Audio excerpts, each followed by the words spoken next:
Every week, one conversation, 3 pillars, build, body, bank. This is Miles of Sense, and your second act starts now. Quick note up front. I'm Miles Carter, and my co-host Harrison Cole are both AI. The voices are artificial. The research is real. Let's get into it. You've spent 25 years getting really good at something. You've built teams, solved problems, navigated crises, delivered results. And at some point, maybe recently, maybe years ago, you started wondering if you could do it for yourself instead of someone else. The answer is yes, but not the way most people try to do it. Most people spend 6 months building a brand, a website, a logo, a course, a LinkedIn strategy, and they do all of that before they've made a single dollar. Today, we're fixing that. This is episode 5, and this is the build episode. Welcome to Miles of Sense. Joining me as always, Harrison Cole. Harrison, in episode 4 we gave people the operator's protocol, the full day in the life system. Today is different. Today, we're getting into the actual build. That's right, Miles, and I want to set expectations clearly at the start because this episode is going to be practical in a way that's uncomfortable for some people. We're not talking about career strategy today. We're not talking about mindset. We're not talking about building a personal brand or finding your purpose. We're talking about one thing, your first offer. The first thing someone will actually pay you money for. And we're going to walk through the exact process from beginning to end in one episode. No fluff, just the process. So where do we start? Because I know what most people do. They open a Google Doc and write business plan at the top. And that's exactly wrong. A business plan is a document for a bank. It's not a document for a client. And a client is the only person whose opinion matters at this stage. So we don't start with a plan, we start with an audit. The expertise audit. Walk me through it. The expertise audit has one purpose: to find the specific problem inside your experience that someone is actively paying money to solve. Not a general problem, not a vague capability, a specific named problem with a budget attached to it. Here's how it works. You sit down with a blank page and you answer 4 questions. Question 1, what have I done more than 10 times that most people in my field have done fewer than 3 times? So you're looking for the thing you've repeated, the thing you've been in the room for over and over. Exactly. Repetition is where mastery lives. And mastery is what clients pay for. They're not paying for your degree. They're not paying for your title. They're paying for your pattern recognition, your ability to look at a situation and know what to do because you've seen it before. Question 2. What have I been the person that other people came to inside organizations when something went wrong or needed to be built from scratch? That informal expertise, the thing you were known for internally, is often the most valuable thing you own because it means the market has already validated it. You were already the consultant. You just weren't charging for it. Precisely. Question 3. What results can I point to that have a number attached? Not I improved team performance. That's a feeling. I reduced staff turnover by 40% in 18 months. That's a result. That's what a client can buy. And question 4, where does the market currently spend money solving the problem I've just described? This is the commercial validation step. If there's no market for it, you don't have a business, you have a hobby. So you need to see the money moving before you build anything. 4 questions. What have I repeated? What did people come to me for? What results can I prove? Where does the market already spend money on this?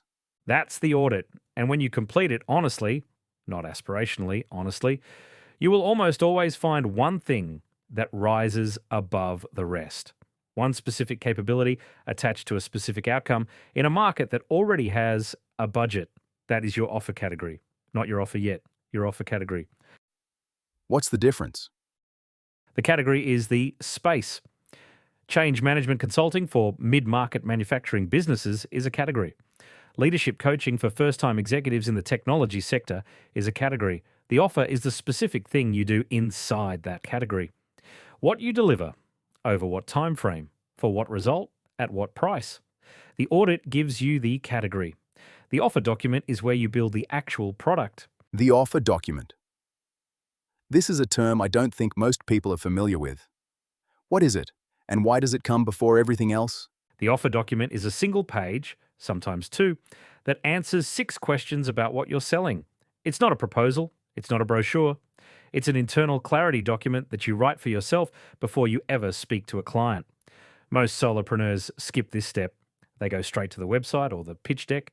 And the problem is, if you don't know exactly what you're selling, no one else will either.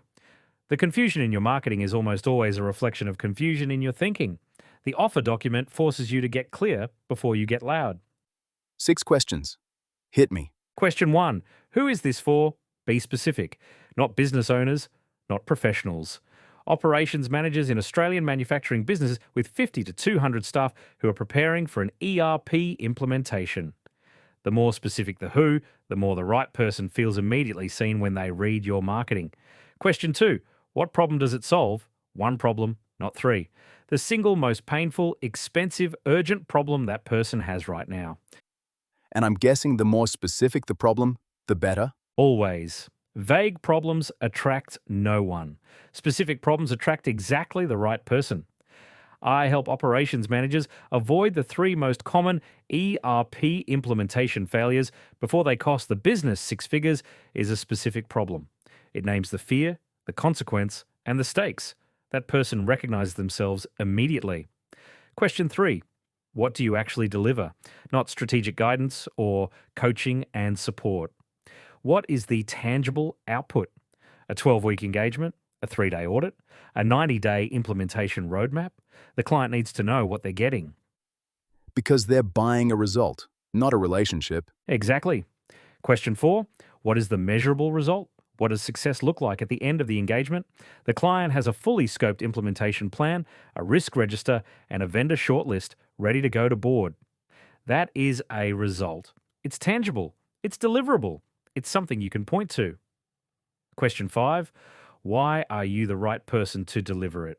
This is where your audit comes back in. Your answer is short. I've led 12 ERP implementations across 3 industries in 15 years. I know where these projects break before the client does.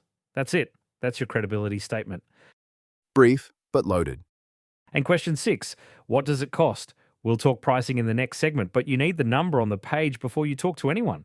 If you don't have a number, you don't have an offer. You have a conversation with no destination. When those 6 questions are answered clearly, you have your offer. Not a business, not a brand, just the offer. And that is enough to start. 6 questions. Who is it for? What problem does it solve? What do you deliver? What's the result? Why are you the person? And what does it cost? That's the offer document. And you said this comes before the website, before the pitch deck, before any of the external-facing material. Always. Because the offer document is the foundation that every other piece of communication is built on. Your LinkedIn profile is a reflection of it. Your outreach message is drawn from it. Your first discovery call follows it. If you try to build any of those things without a clear offer underneath them, they will be vague. And vague doesn't convert. Let's talk pricing, because this is where I think a lot of experienced operators get it completely wrong. They undercharge. They default to hourly. They treat their expertise like it's a commodity. This is one of the most important conversations we can have because the pricing decision shapes everything. Your client quality, your workload, your revenue ceiling, and your own sense of the value you bring. Here's the fundamental rule. Price to the outcome, not the hour. When you charge by the hour, you've capped your value at your availability. You have created a direct incentive for the client to minimize your time, and you've created a direct incentive for yourself to stretch the engagement. Neither of those things is good. And the outcome doesn't care how long it took. Correct. If you can solve a problem in 2 days that saves a business $200,000, the value of your intervention is not $200,000 divided by 16 hours. The value is the outcome, and the outcome is worth a percentage of $200,000, regardless of how fast you delivered it. Experienced operators consistently undercharge because they price on effort. They think, this is going to take me 3 weeks, so I should charge 3 weeks of my old salary. That's the wrong frame entirely. So how do you arrive at the right number? 3 steps. Step 1, establish the value of the outcome to the client. What is the problem costing them right now? In revenue, in time, in operational drag, in risk. Put a number on it, even a rough number.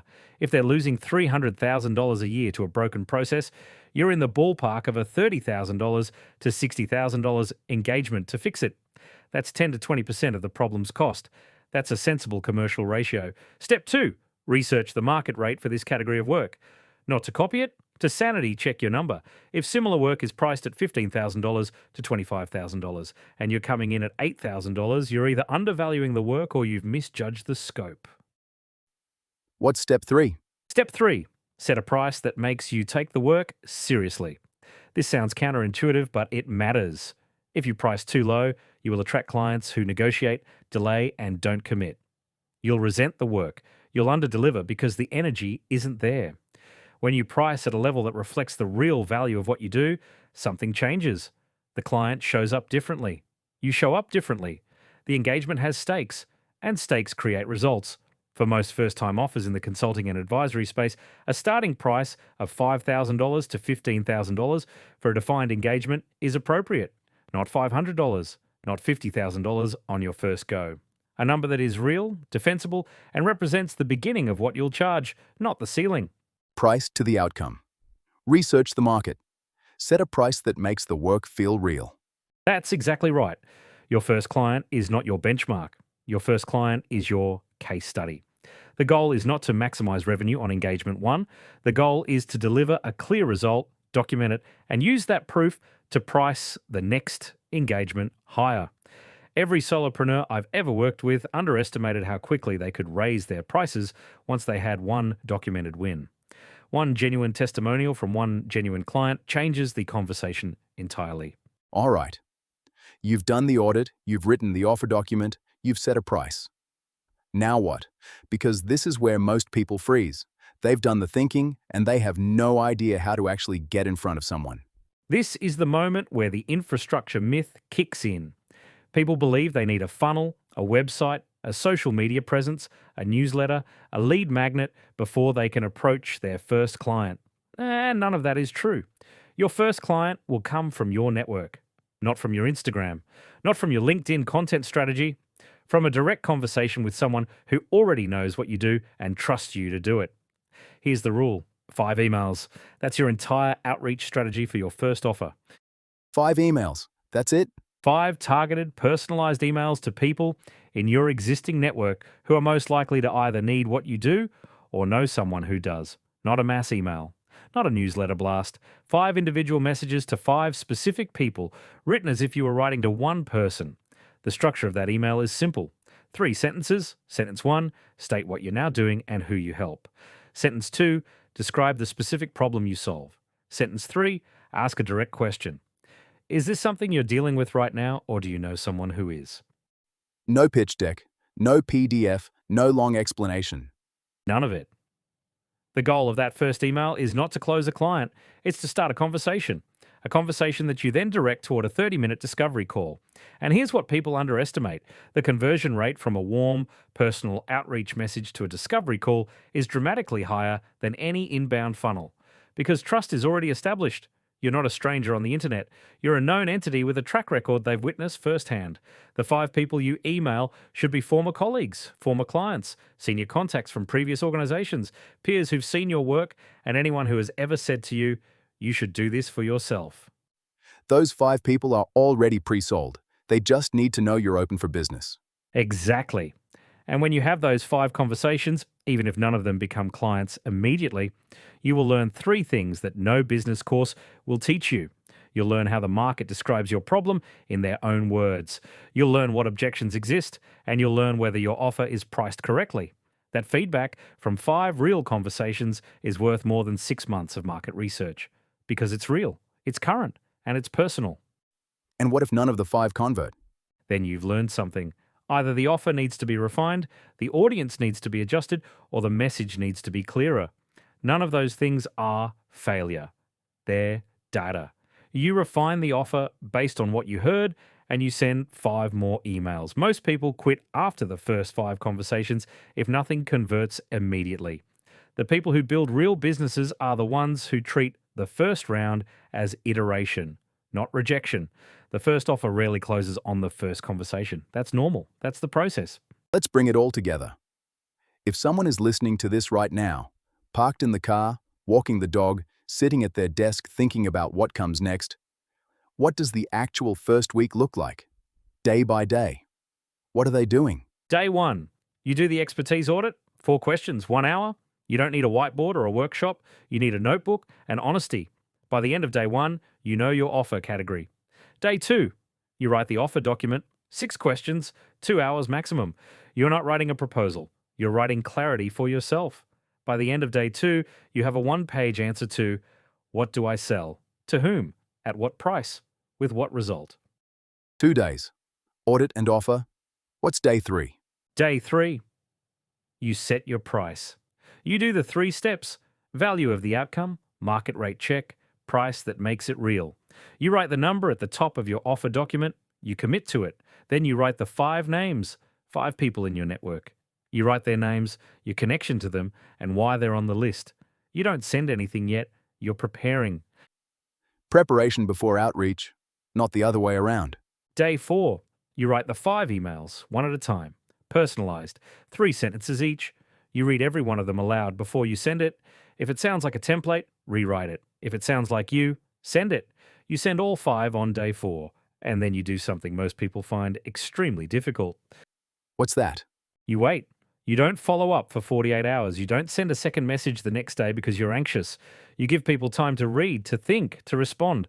Most people who respond will do so within 3 days. If you chase too quickly, you signal desperation. And desperation is the fastest way to undermine the authority you've spent 25 years building. Day 5, you review the responses. You book any discovery calls that come from the outreach. And if no responses have come in yet, you spend day 5 sharpening the offer document. Tighten the who, sharpen the problem, refine the result. The waiting period is never wasted. So by the end of week 1, you've done the audit, built the offer, set the price, sent 5 emails, and booked at least 1 conversation, possibly more. That's the entire engine. Expertise audit, offer document, price, 5 outreach messages, deliver the work, ask for the testimonial and the referral. Repeat. It's not complicated, it's just not common, because most people spend 6 months on the logo instead. Before we wrap, a quick but important note. Everything Harrison and I have discussed today is general educational information. It's not personal financial advice, legal advice, or business consulting. We're talking frameworks and strategy, not a prescription for your specific situation. That's right. The concepts we've covered, expertise auditing, offer packaging, pricing strategy, outreach, these are frameworks that work across a wide range of industries and experience backgrounds, but your situation is unique. Your industry has its own dynamics. Your market has its own price sensitivities. Your expertise has its own specific value. So treat what we've shared today as a starting point, a map, not a contract. Use it to ask better questions of yourself and of the professionals in your corner. If you found value in today's episode, the links in the description are worth a look. Some of those are affiliate links. If you sign up or make a purchase through them, we may receive a small commission at no extra cost to you. We only recommend tools and platforms we believe in. Always do your own research. All right. Harrison, we covered a lot of ground today. Give me the 3 things you want every listener to walk away with. 3 things. Takeaway 1. Your expertise is already the product. You don't need to create something new. You need to audit what you already know, find the problem inside it that someone is actively paying to solve, and name it clearly. That's the starting point. Everything else is packaging. Takeaway 2. Price to the outcome, not the hour. The moment you charge by the hour, you've capped your value at your availability. Charge what the result is worth to the client. A $5,000 outcome delivered in 2 days is not worth less than a $5,000 outcome delivered in 2 weeks. Charge the outcome. Protect your leverage. Takeaway 3. Your first client is already in your network. You don't need a funnel. You don't need a website. You don't need a course. You need 1 email to 5 people who already know what you do and trust that you do it well. Start there. Revenue first, infrastructure second. Expertise is the product. Price the outcome. Start with 5 emails. That's episode 5. If that landed for you, share it. Send it to 1 person who's been sitting on 25 years of experience wondering when they make the move. This episode is for them. And if you want to go deeper, everything we reference is in the description below. In episode 6, we're going into the body pillar. You've built the business framework. Now we're going to talk about the engine that runs it. Because here's what nobody tells you about the second act. The real competitive advantage isn't your expertise. It's your energy. your focus, your ability to perform at a high level for a long time without burning out. We're talking longevity, strength, sleep architecture, metabolic health, and cognitive performance, specifically for the Gen X operator who needs to be sharp at 50, 60, and beyond. Harrison Cole will be back. And this one might be the most important conversation we've had yet. Episode 6, coming soon. Stay sharp. We'll see you in the next one.